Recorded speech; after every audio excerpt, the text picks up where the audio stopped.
Ce matin, je vous emmène à la découverte de la culture ancienne nigériane à travers un moyen assez particulier puisqu'il s'agit d'un jeu de cartes. Un jeu de cartes créé par ce jeune homme de 25 ans à peine. Il s'appelle Osase Amadashun.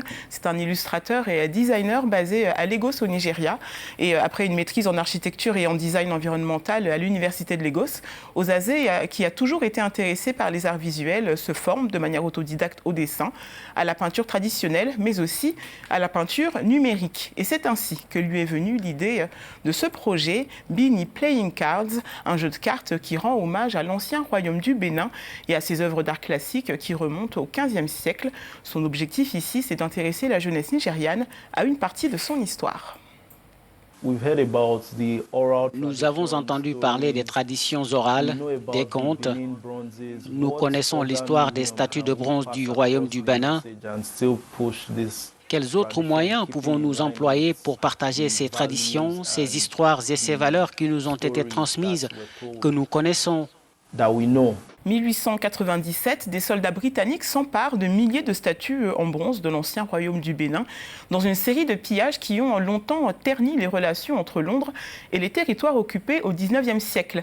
Et si, jusqu'aujourd'hui, la Grande-Bretagne continue de résister aux campagnes pour le retour des statues au Nigeria, Osase estime qu'il y a d'autres façons pour le pays de se réapproprier son histoire, en attendant bien sûr que les bronzes lui soient rendus un jour. Même des non-nigérians, des étrangers sont très enthousiasmés par les cartes de jeu Bini et je crois que c'est un bon pas en avant. Nous connaissons déjà les pages noires de l'histoire à l'époque de l'invasion des forces britanniques en 1897.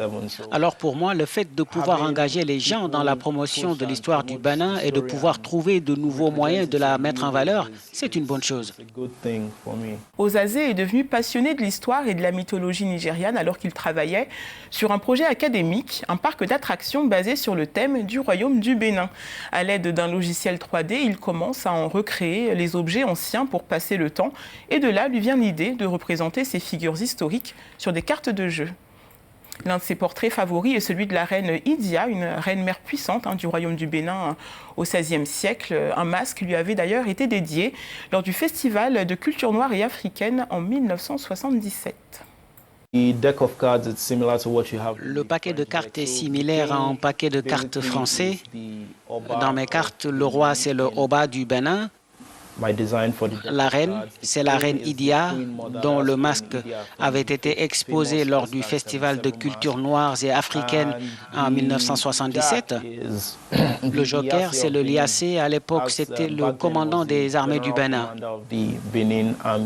Et avant de figurer sur ce jeu de cartes, cette série baptisée « Il était une fois un royaume » a fait l'objet d'une exposition en début d'année dans une célèbre galerie de Lagos. Toutes les œuvres ont d'ailleurs été vendues, ce qui montre bien l'intérêt croissant d'une nouvelle génération d'Africains pour leur histoire, racontée d'une manière plus contemporaine. Et si vous avez envie de vous procurer ces Bini Playing Cards, vous pouvez passer commande directement en envoyant un message sur la page Instagram Bini Playing Cards. L'information s'affiche en bas de votre écran. Un paquet de cartes coûte 5 000 naira, soit environ 14 €.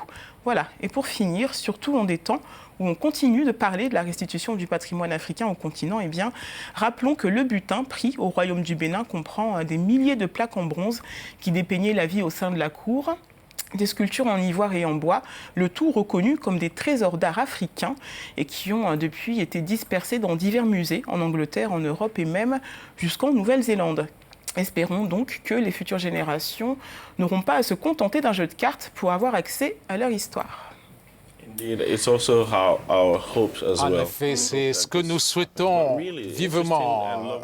C'était très intéressant de la part d'un jeune homme, cette initiative. C'est beaucoup de travail déjà.